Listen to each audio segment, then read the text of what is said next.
तो बड़ी खबर पाकिस्तान से आपको एक बार फिर बता दें, इमरान खान पूर्व प्रधानमंत्री वहां के, उनको गिरफ्तार कर लिया गया है। मामला करप्शन का है। तोशाखाना मामले में जो मुकदमा उन पर चल रहा था, उनके ऊपर आरोप सिद्ध हो गया है। उनको गिरफ्तार कर लिया है अभी थोड़ी देर पहले वहां की पुलिस ने। और अब उससे बड़ी बात यह कि जो इस साल होने वाले उनके चुनाव थे नेशनल असेंबली के, उस चुनाव में भी इमरान खान हिस्सा नहीं ले पाएंगे। 5 साल तक उनके चुनाव लड़ने पर रोक लग गई है। पिछली बार जब इमरान खान को गिरफ्तार किया था, तब आपने देखा था पूरे देश में कैसे आग लग गई थी। यहां तक कि उनके आर्मी के कोर कमांडर के घरों के अंदर भी पब्लिक दाखिल हो गई थी। उनके फौजी संस्थानों के, फौजी ठिकानों के ऊपर हमला हुआ था। और उसके बाद जबरदस्त तरीके से वहां की फौज ने और पुलिस ने कार्रवाई करते हुए इमरान खान की पार्टी के तमाम समर्थकों को, नेताओं को गिरफ्तार किया था। और एक के बाद एक उनके सारे साथी उनको छोड़ करके चले गए थे, उन्होंने पार्टी छोड़ दी थी। इस वक्त इमरान खान बिल्कुल अलग थलग अकेले दिखाई पड़ते हैं। और इसीलिए आज जब उनकी गिरफ्तारी हुई है तो पाकिस्तान में उनके समर्थन में कोई आवाज भी सुनाई नहीं दे रही। सड़क पर उनका कोई कार्यकर्ता निकलता हुआ भी इस वक्त दिखाई नहीं दे रहा।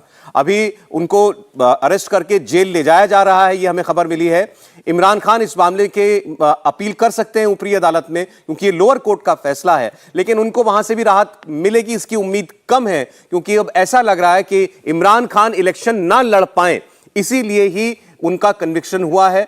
और ये एक किस्म से वहां का जो फौजी एस्टैब्लिशमेंट है उसके द्वारा की गई कार्रवाई मालूम पड़ती है। इससे शहबाज शरीफ और उनकी पार्टी और जो बिलावल भुट्टो की पार्टी है, उनका इस इलेक्शन में अब एक किस्म से निर्विरोध जीतना, वैसा ही कुछ मामला लग रहा है। इलेक्शन इसी साल के अंत पे पाकिस्तान में होना है, लेकिन इमरान खान के लिए बड़ी मुश्किल है। इमरान खान को 3 साल की जेल हुई है और अब चुनाव भी इमरान खान नहीं लड़ पाएंगे। हमारे साथ बैरिस्टर वकास अब्रेज पाकिस्तान से जुड़ रहे हैं, लीगल एक्सपर्ट हैं। वकास अब्रेज साहब, अगर आप यहां हमारे दर्शकों के लिए, व्यूअर्स के लिए बता पाएं, ये मामला एग्जैक्टली क्या था जिसमें उनको जेल हुई है? अच्छा जी, ये जो तोशाखाना का केस था और इस केस के अंदर जो है वो खान साहब के ऊपर जो एक आरोप लगाया गया था वो ये कि इन्होंने तोशाखाना के अंदर जो इनको घड़ियां मिली थी कि उनको वो डिस्क्लोज नहीं किया था। घड़ियां बेच के जो इनको आमदन हुई थी, इनकम हुई थी, इनके ऊपर एक लायबिलिटी थी बतौर मेंबर मजलिस शूरा पार्लियामेंट के। इन्होंने वो तमाम की तमाम आमदन, अपनी इनकम डिक्लेयर करनी थी। आज वो जो इनकम डिक्लेयर नहीं की गई थी, उस मिस डिक्लेरेशन की बुनियाद पे सेक्शन 174 जो कि इलेक्शन एक्ट 2017 का सेक्शन है, जो ये कहता है कि अगर कोई भी मेंबर मजलिस शूरा पार्लियामेंट किसी तरह की मिस डिक्लेरेशन करेगा, झूठ बोलेगा, तो उसको करप्ट प्रैक्टिसेस के जिम्मे में 3 साल तक की सजा दी जा सकती है। इसी सेक्शन के तहत इनको रीड किया गया है और आज खान साहब को इसी सेक्शन के तहत 3 साल की सजा दी गई है और 1 लाख रुपए जुर्माना किया गया है। अब इनके पास 2 फोरम्स अवेलेबल है, एक इस्लामाबाद हाई कोर्ट है और एक सुप्रीम कोर्ट है, to check the authenticity and soundness of this specific decision. लेकिन यहाँ पे मैं एक बात जरूर करूंगा कि खान साहब को जब पहले भी इस केस के अंदर पूछा गया था कि आपने जो घड़ियां बेची थी उससे जो आपको इनकम हुई थी, आपने वो क्यों अपने एसेट्स एंड लायबिलिटीज की तौर पे अपने रिटर्न के अंदर दाखिल नहीं की थी, तो उनकी तरफ से ये प्ली ली गई थी कि मैं जो है मुकम्मल तौर पे अनअवेयर था कि मुझे बतौर मेंबर मजलिस शूरा पार्लियामेंट के तौर पे ये सारी चीजें डिक्लेयर करनी थी। यहाँ पे कानून ये कहता है इग्नोरेंट या जुरिस नॉन एक्सक्यूजेस, meaning thereby ignorance of law is no excuse, कि कानून का इल्म ना होना किसी तरह पे इस चीज की जस्टिफिकेशन नहीं है या क्लैरिफिकेशन नहीं है कि आप उस आरोप से या उस गिल्ट से या उस जुर्म से जो है वो बाइज्जत बरी कर दिया जाए। लिहाजा इनके पास पे एडमिशन मौजूद है। अब उनके पास 2 फोरम्स हैं, इन 2 फोरम्स को यूटिलाइज करते हुए वो अपने केसेस को जो है वो दोबारा से चेक कर सकते हैं इसकी ऑथेंटिसिटी को। लेकिन मैं फिर ये एक ही बात करूंगा कि इस केस के अंदर जो खान साहब के लिए सबसे बड़ा चैलेंज है वो यही है कि आपने ये चीज प्रूव करनी है कि मैंने जो घड़ियां बेच के मुझे एसेट्स मिले थे, वो एसेट्स आपने जो है वो अपनी जो रिटर्न के अंदर दाखिल किए थे। अगर वो ये चीज जो है वो प्रूव करने से कासिर है तो अल्टीमेटली इनको कोई रिलीफ नहीं होगा। सेकंड, एक बड़ा इंपॉर्टेंट यहाँ पे एलिमेंट है कि लास्ट टाइम जिस तरह हमने देखा कि 9 मई के वाकये की तरह 9 मई का एक वाकया हुआ था और उसमें पूरी कौम जो है वो हमने देखा कि उसमें जो पीटीआई के कारकुनान थे, जो फॉलोअर्स थे, वो हमने किसी तौर पे बाहर निकलते हुए देखे। क्या यहाँ पे भी वो निकल सकते हैं? मैं ये समझता हूँ कि आप बिल्कुल कोई गुंजाइश नहीं है।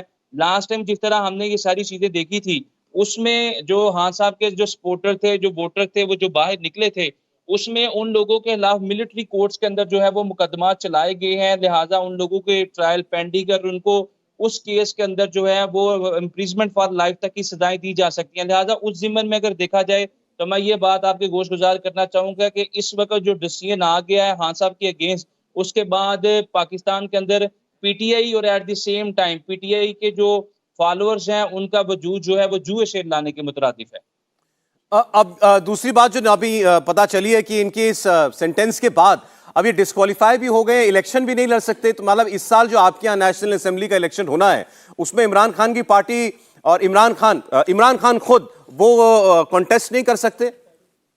बिल्कुल नहीं कर सकते, क्योंकि 5 साल के लिए इनको डिस्क्वालीफाई कर दिया गया है।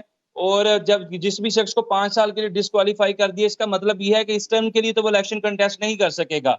अगर वो इलेक्शन कंटेस्ट करेंगे तो अगली टर्म के लिए ही कंटेस्ट करेंगे। लिहाजा अगर वो समझते हैं कि ये फैसला उनके खिलाफ गलत आया है तो वो इस्लामाबाद हाई कोर्ट से रुजू करें। इस्लामाबाद हाई कोर्ट अगर ये फैसले को टर्न डाउन करेगा, स्ट्राइक डाउन करेगा, तो इसी जिम्मन में ये जो आइंदा आने वाले इंतखाबात है जो 3 महीने के बाद होंगे या 6 महीने के बाद, ये केयर टेकर सेटअप के बाद होंगे, तो फिर उसके अंदर खान साहब प्ली लेकर इलेक्शन कंटेस्ट कर सकते हैं। लेकिन बजाय मुझे ये लगता है कि शायद ये फैसला टर्न डाउन ना हो और ये डिस्क्वालिफिकेशन इनके ऊपर 5 साल तक ये तलवार लटकती रहे, क्योंकि उनके पास खुद एक चीज का एडमिशन मौजूद है कि मेरे जो एसेट्स थे, जो इनकम थी, जो मुझे हासिल हुई थी, मैं उसको मुकम्मल तौर पे नाकाम रहा था कि मैं उसको अपने एसेट्स एंड लायबिलिटी के अंदर डिपिक्ट कर सकता। बैरिस्टर वकास, बहुत शुक्रिया आपका हमारे लिए ये पूरा मामला समझाने के लिए, बहुत शुक्रिया। तो ये पाकिस्तान की बड़ी खबर है और इस पर नजर रहेगी हमारी। देखते हैं क्या पिछली बार की तरह इमरान खान के समर्थक इस बार भी सड़कों पर उतरते हैं इस फैसले के खिलाफ या नहीं। यहां हिंदुस्तान में भारत में जो एक मुद्दा इस वक्त जोरों शोरों से लोगों के दिमाग में है वो है मेवात में हुई हिंसा का। मेवात को जैसे दंगों की आग में झोंका गया वो मामला। अब यह बात खुलकर सामने आ रही है कि फुल प्रूफ प्लानिंग के साथ उस शोभा यात्रा पर हमला किया गया। हर घंटे साजिश से पर्दा उठ रहा है और सच्चाई सामने आ रही है। प्रशासन का एक्शन जारी है। अब तक 200 से ज्यादा गिरफ्तारियां हो चुकी हैं, 100 से ज्यादा एफआईआर दर्ज की गई हैं। इस बीच हरियाणा के गृह मंत्री अनिल विज ने एक बड़ा स्टेटमेंट दिया। उन्होंने कहा कि नूह की हिंसा प्री प्लान्ड साजिश थी, पहले से प्लान करके गोलियां चलाई गई थी। पूरी तैयारी के साथ पहाड़ों पर लोग चढ़े, वहां से फायरिंग की और शोभा यात्रा पर पथराव करने के लिए लोगों के घरों के ऊपर पत्थर पहले से इकट्ठा किए गए थे। पहले सुनते हैं हरियाणा के गृह मंत्री की बात। जो हमें जानकारियां मिल रही हैं, जैसे ये सारी प्री प्लान करके गोलियां चलाई गई, पहाड़ों पे चढ़ के गोलियां मारी गई और सारा कुछ किया गया और छतों पर पत्थर इकट्ठे किए गए, तो सारा हम एक एक की जानकारी ले रहे हैं और उन सब के खिलाफ कार्रवाई कर रहे हैं। अब जैसे जैसे चीज़ें सामने आ रही हैं, लोग बता रहे हैं, लोगों के बयान हो रहे हैं और सारी जो सीसीटीवी फुटेज है वो खंगाली जा रही है। मैंने सभी पत्रकार बंधुओं से भी प्रार्थना की है कि जो उस वक्त कवरेज कर रहे थे कि उनके पास जो भी फीड हो वो हमारे अधिकारियों को दें। और बाकी भी जो लोग यात्रा में थे उन्होंने भी मोबाइल में काफ़ी लोगों ने बनाई हुई है, दे शुड कम फॉरवर्ड और आकर बताना चाहिए कि ये हमने रिकॉर्ड किया है और उसके आधार पर हम कार्रवाई कर रहे हैं। नूह हिंसा के लिए भीड़ अचानक कैसे इकट्ठा हुई?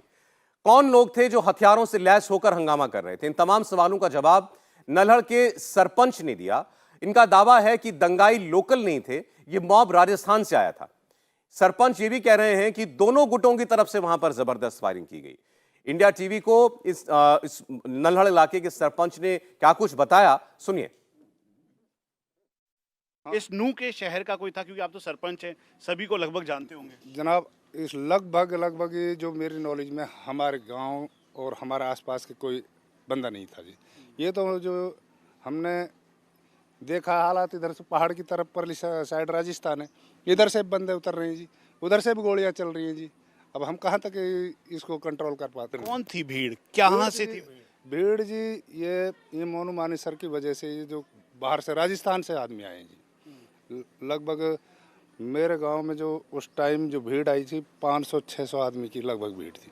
जैसे कि ये पहले से ही सोशल मीडिया पर चल रहा था कि मोनू मानेसर आएगा और ये हो जाएगा वो हो जाएगा। हमने अपने मलिक साहब है उसको आश्वासन देखा है हमारे गांव से कोई बंदा यहाँ पर नहीं रहेगा। लेकिन हथियार तो चले हैं, गोलियां तो हमने आवाज़ें सुनी हैं जी, दोनों तरफ से ही आवाज़। इधर से बजरंग दल वाले भी गोलियां चला रहे हैं, इधर से हमारे जो मुस्लिम समाज के लोग आए हैं उन्होंने भी गोलियां चलाई। सवाल यही है कि वहां उस हिंसा के लिए जिम्मेदार कौन है। एक बात तो साफ है कि पहले से तैयारी पूरी थी, लेकिन अब कुछ एक लोग हैं, उनका ये कहना है, जैसे भी आप सुन रहे थे, इनको ये जो सरपंच है वहां के कहने, दोनों तरफ से हिंसा हुई। ऐसे बहुत से लोग हैं वो केवल मोनू मानेसर को जिम्मेदार मानते हैं कि उसने भड़काऊ बात ना कही होती, अगर उसने ये ना कहा होता कि मैं नूह में जा रहा हूं शोभा यात्रा में, तो कोई हिंसा नहीं होती। लेकिन क्या ये किसी हिंसा का बचाव हो सकता है? मेहमान हमारे साथ मौजूद हैं, आइए स्वागत करते हैं उनका। हमारे साथ विश्व हिंदू परिषद से विनोद बंसल जी जुड़ रहे हैं। बंसल साहब, स्वागत आपका। हमारे साथ दिल्ली यूनिवर्सिटी के प्रोफेसर और आरएसएस से जुड़े संगीत रागी साहब जुड़ रहे हैं। रागी साहब, बहुत स्वागत आपका भी। दूसरी ओर से हमारे साथ हैं मुमताज आलम रिजवी जी, मुस्लिम स्कॉलर हैं। रिजवी साहब, स्वागत आपका। और हाजी खान साहब भी हमारे साथ हैं। हाजी खान साहब, आपका बहुत स्वागत है। बंसल साहब, अभी आप स्टेटमेंट सुन रहे थे, मैंने देखा आप सर भी हिला रहे थे कि ये क्या बात ये कह रहे हैं। अब ऐसा बहुत से लोग कह रहे हैं कि उस बराबरी की बात बताना शुरू कर दिया गया, जो हुआ उसमें दोनों पक्ष जिम्मेदार हैं। पहले तो केवल एक ही पक्ष को जिम्मेदार बताया जा रहा था, मोनू मानेसर को। अब जब वीडियो सामने आ गए, सारी डिटेल सामने आ गई, कैसे पहले बाकायदा बैठकें हुई, व्हाट्सएप ग्रुप बने, जिम्मेदारी दी गई कि भाई तुम मोटरसाइकिल लेकर के आओ, तुम फॉलो करना, तुम पत्थर का इंतजाम करो, तुम कांच की बोतल का इंतजाम करो। अब कहा जा रहा है कि फिर दोनों तरफ से हिंसा हुई, केवल एक वहां का मुस्लिम पक्ष जिम्मेदार नहीं है। देखिए सौरभ जी, हिंसा कहाँ से हुई, कब हुई, कैसे हुई, ये पूरे विश्व ने देखा है। लेकिन आज जिम्मेदारी की बात ये कह रहे हैं कि दोनों पक्ष जिम्मेदार हैं, तो मैं इस बात को मानता हूं कि दोनों पक्ष जिम्मेदार हैं। एक पक्ष जिम्मेदार क्यों है? क्योंकि वो वहां से भाग खड़ा हुआ, यानी मेवात हमने छोड़ दिया। मेवात के 303 गांव जब हिंदू विहीन हो गए तो ये सिचुएशन होनी थी। दूसरी बात यह कि हमारे 5 तीर्थ, पांडवकालीन तीर्थ, भगवान श्री कृष्ण की जन्मभूमि, उनकी कर्मभूमि, उसको अगर हमने छोड़ दिया तो निश्चित रूप से यह स्थिति होनी थी। इसके लिए हम जिम्मेदार हैं। हमें जिम्मेदार उसके लिए भी हैं कि हमने उन जिहादी, आतताई और आक्रमणकारियों को आज तक पनाह देते रहे, पॉलिटिकल पनाह भी मिली उनको, और दूसरी भी। ये जो है, ये हमारा दोष है। हमारा दोष ये है कि हम उस तीर्थ यात्रा में गए थे अपनी भगवान श्री कृष्ण की पावन भूमि में, अगर नहीं जाते तो इनको कोई दिक्कत नहीं थी। लेकिन ये संपूर्ण विश्व ने देखा है कि किस तरह से कारगिल नाइक सिचुएशन थी। वहां पर पहाड़ी पर वो आतंकवादी तैनात थे, जैसे पाकिस्तान के बम्बार्डिंग करने वाले जो थे जवान, वो हमारी सेना पर बम्बार्डिंग कर रहे थे। वही सिचुएशन उस मंदिर के अंदर हो रही थी। मंदिर के ऊपर से बम और गोलियां चल रहे थे। यहां स्त्री, बच्चे और महिलाएं जो है और पुरुष वहां अपनी जान बचा रहे थे। आप सोचिए, पुलिस अधिकारी भी बचने को मजबूर थे, अनेक पुलिस अधिकारियों को भी गोली लगी। आप सोचिए, ऐसी सिचुएशन में भी अगर कोई सिरफिरा ये कहता है कि इस घटना के लिए हिंदू समाज भी जिम्मेदार है, तो मुझे लगता है इससे बड़ा पाप और इससे बड़ा जो दुष्ट कोई हो नहीं सकता। मैं एक बात कहना चाहता हूं। देखिए, ये कह रहे हैं कि मोनू मानेसर, अरे मोनू मानेसर गौरक्षक है, उसको आना चाहिए था। मैं कह रहा हूं वो नहीं आया। लेकिन नहीं आया तब तो ये सिचुएशन अगर आता तो क्या होता? क्या वो अपराधी है? मैं पूछना चाहता हूं उन लोगों से, क्या वो चार्जशीटेड है कहीं? क्या किसी न्यायालय ने उसको कहीं दंडित किया है क्या? अरे भैया, वो जान जोखिम में डाल करके ऐसे लोग, मोनू मानेसर तो एक नाम है, असंख्य लोग हैं भारत के अंदर जो अपनी जान जोखिम में डाल के भारत माता की और गौ माता की रक्षा करते हैं। आप कह रहे पूर्णतः निर्दोष है और उसको तो यात्रा में आना चाहिए था, आप कह रहे हैं। मैं कहता हूं आता क्यों नहीं आना चाहिए था?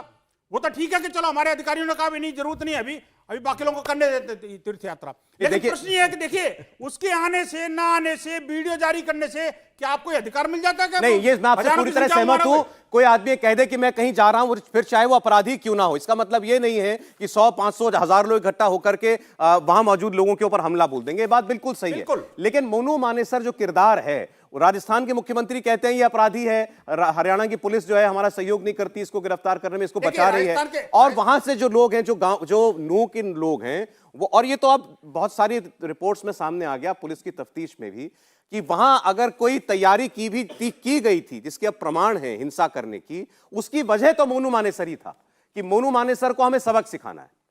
सौरभ जी देखो, अगर किसी गौरक्षक को सबक सिखाना चाहता है कोई, तो मैं उसको चैलेंज और चेतावनी के साथ कहता हूं, अपनी औकात में रहे और अपने अंदर झांक के देख ले कि तुम्हारे अंदर कितने पाप हैं। हिंदू समाज छोड़ेगा नहीं उनको। अगर मोनू मानेसर अपराधी है तो अपराधी को बचाने के लिए हम कभी नहीं आते सामने, लेकिन निरपराध को अपराधी साबित करने के लिए आप, और दूसरी बात अपने पापों पर पर्दा डालने के लिए किसी दूसरे को ठीकरा फोड़ना, क्या ये उचित है? मैं पूछना चाहता हूं आपसे, आप सभी दर्शक बैठे हैं, क्या आप इस बात से सहमत हैं?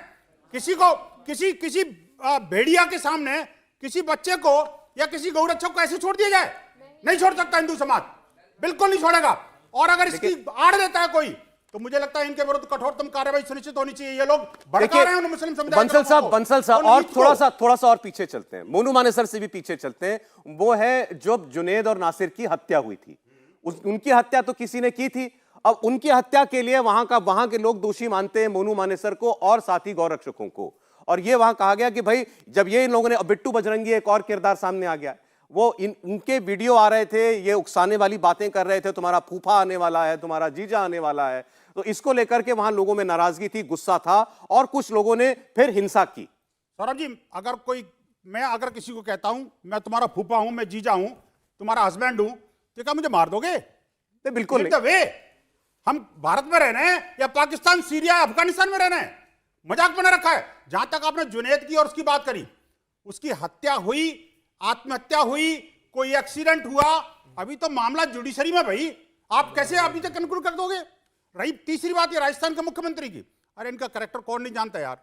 आप देखिए कि जिनके नेता बेल पर रिहा हो, एक नहीं सारे के सारे नेता, तो उनके वो अगर मोनू मानेसर के ऊपर अगर कीचड़ उछालेंगे तो उनको कौन? हाजी खान साहब, सवाल यह कि कोई एक्सक्यूज नहीं हो सकता इस बात के लिए, कोई जस्टिफिकेशन नहीं हो सकता कि आपने हमला, वहां के लोगों ने हमला क्यों किया, गोलियां क्यों चलाई, पत्थर पेट्रोल बम क्यों चलाए वहां पर मौजूद यात्रा में शामिल लोगों पर। देखिए सौरभ जी, बात यह है कि कातिल को कातिल मानना नहीं चाहते ये विनोद बंसल जी। जुनेद को आसमान सर आपके बारे में बोला, आपके बोला मैं आतंकवादी हरकत करने लगे, जो मोनू मानेसर कर रहा है वो आप कर रहे हो। बंसल साहब बोलने दीजिए, कैसे कह रहे मोनू मानेसर को? बोलने तो दीजिए ना सर, कैसे बोल देंगे कातिल? अब ये बातें तो होती है, हो ही रही है। किसने करा? नासिर ने, आपने करा कत्ल? अरे आपने करा कत्ल नासिर का, जुनेद का? कैसी बात कर रहे हो? अपने आप हो गया कत्ल? आसमान से आ गया, आसमान से आ गया। चार्जशीट राजस्थान बंसल साहब, बात तो होगी ही, आरोप तो ये लगी रहे हैं और आज से थोड़ी लग रहे हैं, पहले से लग रहे हैं। नहीं, बात आरोप नहीं, ये कातिल कैसे करेंगे भाई? इनको अपनी बात कहने का हक है, इनको अपनी बात भाषा आप रखो अपनी कंट्रोल। कातिलों की बात कर रहे हो। बोलिए। मैं ये कह रहा हूँ कि जुनेद नासिर का जो कातिल है, जिसको पुलिस ने चार्जशीट किया, उसकी सजा होनी चाहिए। ठीक है, वही कह रहे हैं, वही आप सुन ही नहीं रहे ना, आप तो अपने। अच्छा बोलिए, आप बोलिए। जो जुनेद नासिर का कत्ल हुआ, ठीक है, उसमें कोई आसमान से कत्ल कर गया? मोनू मानेसर को अगर माना जा रहा है, पुलिस उसको तलाश रही है, उसको चार्जशीट करे, और गौ रक्षा के चक्कर में किसी की जान लेने का अधिकार नहीं है आपको नहीं। हजारों गौओं को खाने वाले व्यक्ति की कौन हत्या कर दे? 110 जो है, अरे भाई 110 एक्सपोर्टर हिंदू है, 110 रोकवाओ। सबसे ज्यादा बीफ बिका पिछले 9 साल में। अरे सर आप अपनी बारी में बोलिए, चिल्लाए पड़े खड़े हो। अच्छा बंसल साहब प्लीज, मैं रिक्वेस्ट कर रहा हूँ थोड़ा। मैं ये कह रहा हूँ कि नूह का दंगे की जिम्मेदारी उन लोगों की है जो लोगों को भड़का रहे हैं। जब एक प्लानर को आप बता रहे हो कि प्लानिंग कर रहा है, उसको छुपे हुए को बता रहे हो, एक अलग ऐलान वीडियो डाल रहा है। और 27 तारीख को नूह पुलिस ने वहां पर एक अमन कमेटी की मीटिंग की, और उस अमन कमेटी की मीटिंग में बिट्टू बजरंगी और मोनू मानेसर और उधर मुसलमानों में जो वीडियो चल रही थी वो पुलिस को दिखाई गई। ठीक है, ये एक दूसरे के खिलाफ ये चल रहा है, माहौल खराब हो सकता है। तो यहाँ तो एडमिनिस्ट्रेशन फेल हो गया, कुछ बोला क्या? एडमिनिस्ट्रेशन फेल हो गया। एडमिनिस्ट्रेशन एक सेकंड बंसल साहब, आप नफरत फैला रहे थे। हाजी खान साहब मुझसे बात करें। एडमिनिस्ट्रेशन मेरे रिश्तेदार हैं, इनके फूफा राजनीति कह रहे हैं, मैंने पुलिस मेरी बात सुनिए ना। केंद्रीय एडमिनिस्ट्रेशन ने मीटिंग कराई पीस कमेटी की, एडमिनिस्ट्रेशन की मीटिंग के बावजूद या उसके बावजूद अगर हिंसा होती है तो हम तो हिंसा की बात कर रहे हैं ना। एडमिनिस्ट्रेशन की कार्रवाई नहीं कामयाब हुई वो अलग विषय है, हिंसा किसने की हमारा तो इतना सवाल है। राव इंद्रजीत सिंह जब वहां पर लोग हथियार लेके जा रहे थे, उन्होंने पुलिस को इन्फॉर्म किया, होम मिनिस्टर को इन्फॉर्म किया कि भाई ये जुलूस में जा रहे हैं, हथियार लेके जा रहे हैं, ऐसी चारों तरफ से अफवाहें, पुलिस को देखना चाहिए, कोई उस पर रिस्पॉन्स नहीं हो रहा। मैं अपना लाइसेंस बंदूक लेके जा रहा हूं, मार दोगे? अरे मारने की कौन कह रहा है? आप चलाओगे गोली, दूसरी तरफ से भी चलेगी। कौन सी गोली आपने? आप मुझे बताइए, एक गोली बता दीजिए। अशोक बाबा चला रहा पुलिस के, दिखाओ अशोक बाबा चला रहे, अशोक बाबा मंदिर से चला रहे। आप कह रहे मारोगे, मैं कहूंगा पुलिस को मारो, बुलाऊंगा। मारोगे ये देखिए, राइफल अगर आप मेरे ऊपर अत्याचार मारोगे, AK-47 अगर आप मेरे ऊपर एक एक करके सर, एक करके मुझे इधर ही आना पड़ेगा। ना एक सेकंड, एक मुसलमान की बात दिखाओ। एक मिनट, एक अच्छा, एक सेकंड, आप क्या कहना चाहते हैं? आप क्या कहना चाहते हैं? पहली गोली जो थी वो यात्रा की तरफ से चली थी। मैं ये नहीं कह सकता, मैं नहीं कह सकते ना? नहीं हूँ, दोनों तरफ से चली, जैसे आप भी कह रहे हैं, वो भी कह रहे हैं, दोनों तरफ से नहीं चली भैया, दूसरी तरफ से एक ही गोली चली है। मैं ये कह रहा हूँ इसको साथ को मार दिया, वो कौन सा बीच में था? एक मंदिर पर गोली चली, उसको दिखा रहे, एक पुलिस मस्जिद चला दी, 22 साल के लड़के को मार दिया। सुनिए, इन सारी बातों का जवाब। अरे आपने मरवाया, आपने इसका बहाल का आप करे हुए, देश को अपना अजय खान साहब मुझसे बात करें आप, ठीक है। आपने जिक्र किया अशोक बाबा नाम का व्यक्ति वकील है, वो मंदिर के अंदर है और पहाड़ पर गोली चला रहा है, पुलिस खड़ी हुई है, उसकी बात कर रहे हैं ना। उससे तो हमने इंटरव्यू किया, हमने बात की है उससे। वो आप जो बात कर रहे हैं वो कह रहे हैं मंदिर के अंदर जब लोग बहुत सारी तादाद में मौजूद थे, तब जब ये यात्रा पर निकले और बाहर नहीं जा पाए, इनको रोक दिया गया, बाहर हिंसा होने लगी, दोबारा मंदिर में आए। वो ठीक है, वो फायर कर रहा है, वो कह रहा है मैंने आसमान में फायर किया। मैं ये मान लेता हूं कि वो जो है पहाड़ के ऊपर किसी के ऊपर गोली चला रहा, पहाड़ी के ऊपर गोली चला रहा था ना, फायर किया जी उसने वैसे भी। उससे पहले तो पथराव हो चुका था, 100-150 गाड़ी जल चुकी थी, गोलियां चल रही थी ऊपर से पहाड़ से, और ये कोई नहीं, और एडीजी कह रही है वहां पर मौके पर। सौरभ जी, गोली चलाने वाला कोई मुसलमान हो, हिंदू हो, कोई भी हो, भारतीय संविधान को अपने हाथ में ले लिया, उसको ये दिखा रहे हैं पत्रकारों को मारते हुए, ये दिखा रहे हैं पत्रकारों को मारा। अरे उससे पहले क्या हुआ? अरे पत्रकारों को मार रहे हो, कौन हिंदू है मुसलमान है? पहले क्या हुआ? कौन कर रहा है भाई? उससे पहले क्या हुआ? मैं ये कह रहा हूँ, चाहे वो कोई भी जलाने वाला हो, गाड़ी जलाने वाला, कोई भी नहीं भाई, दो ही पक्ष थे वहां पर। भाई आप दिखा दो, उस दो पक्ष में से दिखाओ ना भाई, कौन सा पक्ष गोली चला रहा है? हमने तो देखी नहीं अब तक किसी। हाँ, गोली चली है, मुसलमान की तरफ से भी चली, जैसे वो सरपंच कह रहे हैं, दोनों तरफ से चली है, और इसमें कहां से आए क्रिमिनल? आप जरा एक बार रागी जी एक मिनट देखिए, मामला क्या है। आज मैंने जैसा पहले कहा, शुरुआत में जब ये हिंसा हुई, उसके बाद से तो सारा का सारा दोष मढ़ा जा रहा था कि भाई माहौल खराब इन लोगों ने किया, जिन लोगों ने मोनू मानेसर, बिट्टू बजरंगी, गौरक्षक दलों से और विश्व हिंदू परिषद, बजरंग दल से जुड़े लोगों ने, इन्होंने वहां लोगों को उकसाया। पहले ये कहा जा रहा, फिर लोगों ने कहना शुरू किया। अब जैसे आपने सरपंच की बात सुनी, हाजी खान साहब जो कह रहे हैं, हाँ हिंसा तो हुई, अब क्योंकि वीडियो आ गए तो हिंसा से तो आप इनकार कर नहीं सकते। पुलिस की तफ्तीश भी आ रही है, अखबारों में रोज छप रहा है कहां से क्या हुआ। अब कहा गया भाई बराबरी का मामला था, दोनों तरफ से हुआ, एक पक्ष जिम्मेदार नहीं, दोनों पक्ष जिम्मेदार है। देखिए सौरभ जी, इस देश का दुर्भाग्य है कि जब गोधरा घटता है तो अगले दिन जो अखबारों में प्रतिक्रिया आती है वो कहा जाता है चूंकि कार सेवक अयोध्या गए थे, कार सेवा करने गए थे, इसलिए हमने ट्रेन जला दिया। और इस देश का मीडिया संस्थान, एक आध को छोड़ दीजिए, तो वो सारा तोहमत हिंदुओं पर ही थोपा गया। कहा गया कि माहौल ऐसा क्रिएट किया गया, इसमें गोधरा जैसी प्रतिक्रिया हुई और हिंदुओं के कार सेवक जो 2 डब्बे में आ रहे थे उनको जला दिया गया। कहीं भी कोई घटना होती है, एक मुस्लिम समाज की एक साइकी है, वो मैं अपने अध्ययन के आधार पर कहता हूं। यह साइकी ऐसी है कि दुनिया में यह समाज हमेशा असंतुष्ट है। वो बर्लिन में भी असंतुष्ट है, वो लंदन में भी असंतुष्ट है, वो जर्मनी में भी असंतुष्ट है, और जो मुस्लिम इलाके हैं वो ये कहते हैं कि ये हमारा इलाका है, नो गो एरिया हो जाता है। ये पूरी दुनिया के लागू है। वही इलाके पूरी दुनिया के लिए, मैं आप सबों को, विद्यार्थियों को है, आप सर्च कीजिएगा, आप किसी मेरी बात को आप यकीन मत कीजिएगा, वही इलाके दुनिया में संवेदनशील इलाके बन जाते हैं, बम विस्फोट के इलाके बन जाते हैं। यह सवाल मुस्लिम समाज को स्वयं अपने आप से पूछना चाहिए कि क्यों ऐसा होता है। एक दूसरी बात, देखिए, कन्हैया सर तन से जुदा होने के नारे तो इस देश में बहुत सारे लगाए गए, तो क्या जो हिंदू बहुल समाज था, अपने जो मुस्लिम इलाके, जो अपने बहुल समाज थे, वहां से मुसलमानों पर बम फोड़ना शुरू कर दिया, मारना शुरू कर दिया? कन्हैया ने तो हत्या कर दी थी। नुपुर शर्मा के बाद आपने देखा होगा कि कितने हिंदुओं की हत्या कर दी थी। तो इसके जवाब में हिंदू समाज को क्या करना चाहिए था कि मुसलमानों की कोई नमाज हो, कोई जुलूस हो, उस पर बम फोड़ दे, क्योंकि मुस्लिम समाज उत्तरदायी है इसके लिए। एक व्यक्ति मुस्लिम समाज का उत्तरदायी था ना, उसके लिए आप सारे समाज पर आप बम फोड़ना तो शुरू कर देंगे। और आप बात लेकर के चलिए, ये जो तर्क है कि मोनू मानेसर के कारण हम ऐसा कर रहे हैं, ये बिल्कुल ही वाहियात तर्क है। सच तो यह है कि जो मुस्लिम इलाके होते हैं वो ये मान करके चलते हैं कि ये हमारी जमीन है, ये हमारा इलाका है। नूह एक मिनी पाकिस्तान के तौर पर जाना जाता है।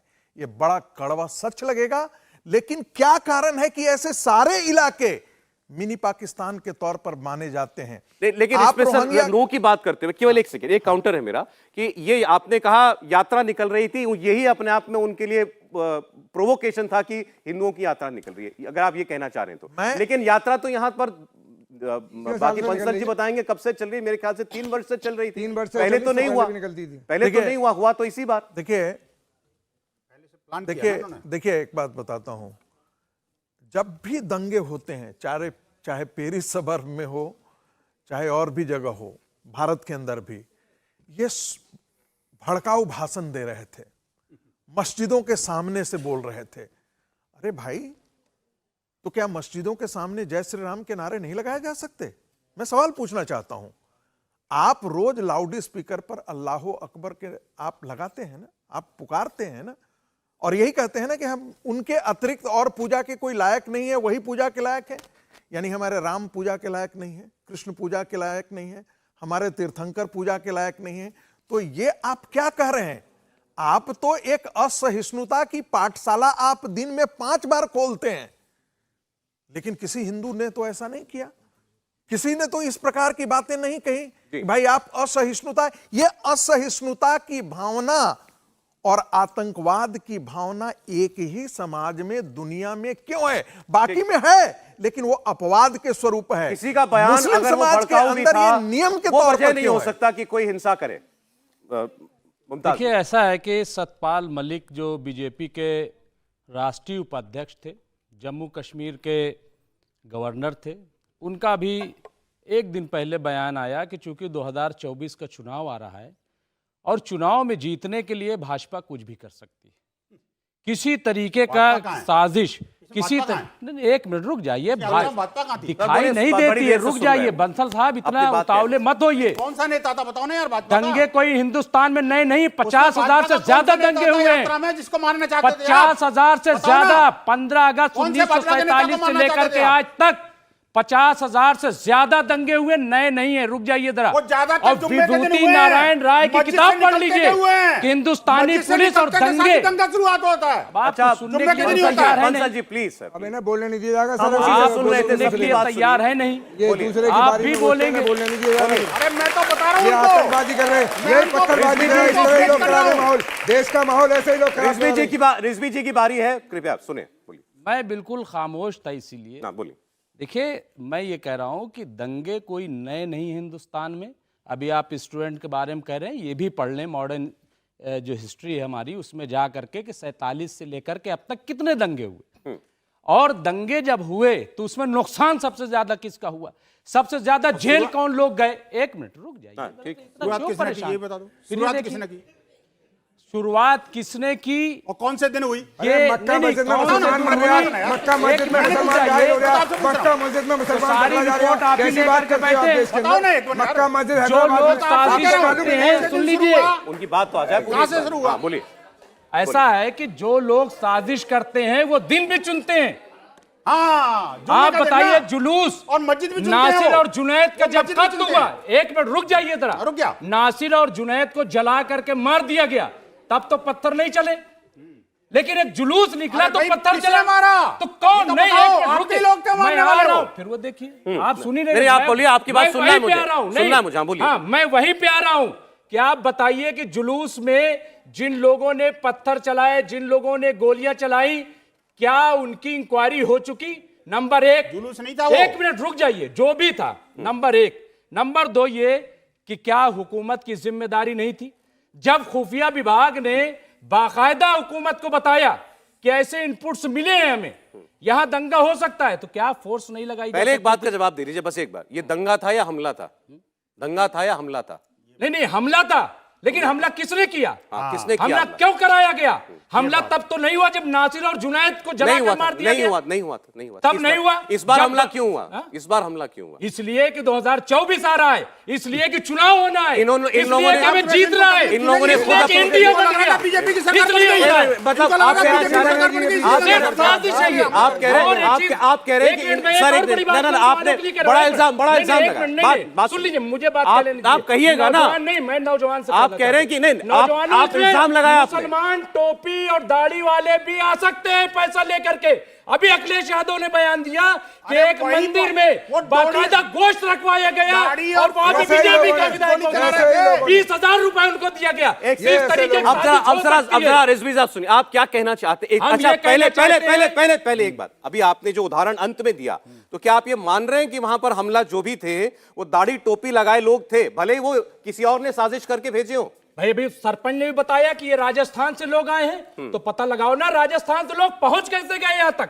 क्या कर रही थी हमारी पुलिस, क्या कर रही थी हमारी सरकार, क्या कर रहा था हमारा? इन्होंने दाढ़ी टोपी वालों को भेजा, अपने लोगों को दाढ़ी टोपी लगा के भेजा। तो नहीं कह रहे, जिसको चुनाव जीतना है, जिसको इलेक्शन लड़ना है, उन्होंने ये बेचारे कहां लड़ते हैं? ये तो खाली बैटिंग करते हैं। आपको तर्क गढ़ने पड़ रहे हैं, क्या क्या करते हैं, इनसे क्या लेना देना? देखिए एक इल्जाम ठीक है, नहीं, अभी आप देखिए यूपी में मैं योगी जी की तारीफ करूंगा, वो ये कहना चाह रहे हैं मैं योगी आदित्यनाथ जी की तारीफ करूंगा। अभी सहारनपुर में एक मंदिर में 5 लोगों ने हमला किया। मुमताज साहब, एक तरफ सुनिए सर, ऐसे नहीं मुस्लिम थे और शराबी थे सर, तकरीर नहीं, बात सुनिए मेरी, आपने वो सारे वीडियो देखे? इनकी तकरीर आपने कुछ नहीं, अरे नहीं, सुनिए तो मेरी बात, सुनिए, आपने वो सारे वीडियो देखे? भीड़ के जो पत्थर चल रहे हैं वो सब वीडियो देखे कि नहीं देखे?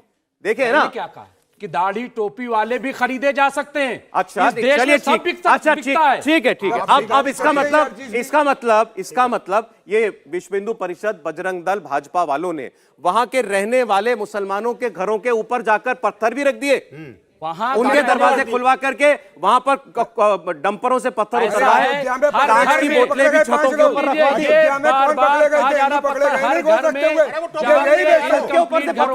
वीडियो नहीं देखा? मैं उसको गुनाहगार मानने हूं, चाहे वो मुसलमान चलाए या हिंदू चलाए। मैं एक मिनट से ब्रेक के लिए रुकना पड़ेगा। इसका जवाब दे दें, जो इस आरोप का जवाब दे दीजिए कि साजिश के लिए जिम्मेदार लोगों ने ही, यानी मतलब जो इस वक्त इख्तिदार में है, सरकार में है, वही लोग जिनको इलेक्शन जीतना है दोबारा, उन्हीं लोगों ने कराया ये इल्जाम। बिल्कुल। एक रिकॉर्ड आपके दर्शकों के लिए देना चाहता हूं। दिल्ली में दंगा हुआ, फायदा किसको हुआ? मुस्लिम पोलराइज्ड होकर के वोट किया अरविंद केजरीवाल के पक्ष में। कर्नाटक में दंगा हुआ, किसको फायदा हुआ? कांग्रेस को फायदा हुआ। जहां दंगा नहीं हुआ, एक सेकंड सर, आप देखिए, बीच में हम नहीं बोल रहे थे इनको। साहब मुझे ब्रेक भी लेना होगा मजबूरन, बहुत 2002 में शॉर्ट ब्रेक लेना। उत्तर प्रदेश में दंगा नहीं हुआ, फायदा किसको हुआ? बीजेपी को। उत्तराखंड में दंगे नहीं हुए, फायदा किसको हुआ? बीजेपी को। जहां पर दंगे नहीं होते हैं वहां बीजेपी को फायदा होता है, तो बीजेपी जानबूझ करके अपना हित करने के लिए दंगे नहीं कराएगी।